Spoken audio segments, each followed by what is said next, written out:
జనసేన అధినేత deputy CM Pawan Kalyan కు ప్రేక్షకుల్లో ఉన్న క్రేజ్ గురించి మనందరికీ తెలిసిందే. పవన్ కళ్యాణ్ సినిమాల కోసం ప్రేక్షకులు ఒకంత ఆసక్తిగా ఎదురు చూస్తున్నారు.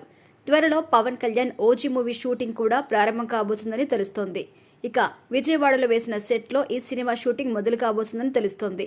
వచ్చే ఏడాది పవన్ నటించిన 2 సినిమాలు రిలీజ్ కావడం పక్కా అని కూడా తెలుస్తోంది. అయితే మరోవైపు పవన్ కళ్యాణ్ అభిమాని ఒకరు పవన్ పై తనకు ఉన్న అభిమానాన్ని విభిన్నంగా చాటుకున్నారు. ఒక రైతు పవన్ ఫోటోకి పూజ చేసి వరి నాట్లు నాటారు. సాధారణంగా తమిళనాడు రాష్ట్రంలో ఇలాంటి సంస్కృతి ఉంటుంది. రైతులు వ్యవసాయ పనులు మొదలుపెట్టే సమయంలో ఇష్టదైవానికి పూజలు చేసి పనులు ప్రారంభిస్తారు. పవన్ కళ్యాణ్ ని ఆయన ఫ్యాన్స్ దేవుడిలా కొలుస్తుంటారని కూడా తెలుసు మనకు. అయితే గోదావరి జిల్లాకు చెందిన రైతు ఈ విధంగా చేశాడు అని కామెంట్లు వినిపిస్తున్నాయి. పవన్ కళ్యాణ్ భవిష్యత్తు సినిమాలకు ఒకంత భారీ స్థాయిలో బిజినెస్ జరుగుతుందని సమాచారం. పవన్ భవిష్యత్తులో సినిమాలతో back to back career biggest hits కూడా అందుకుంటారని కూడా ఫ్యాన్స్ భావిస్తున్నారు.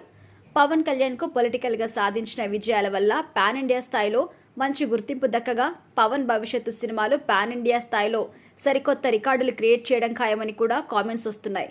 పవన్ పారితోషికం 50 నుంచి 60 కోట్ల రూపాయల రేంజ్ ఉంది. పవన్ కళ్యాణ్ షూటింగ్స్ లో బిజీ అయితే ఫ్యాన్స్ ఆనందానికి అవధులు ఉండవు.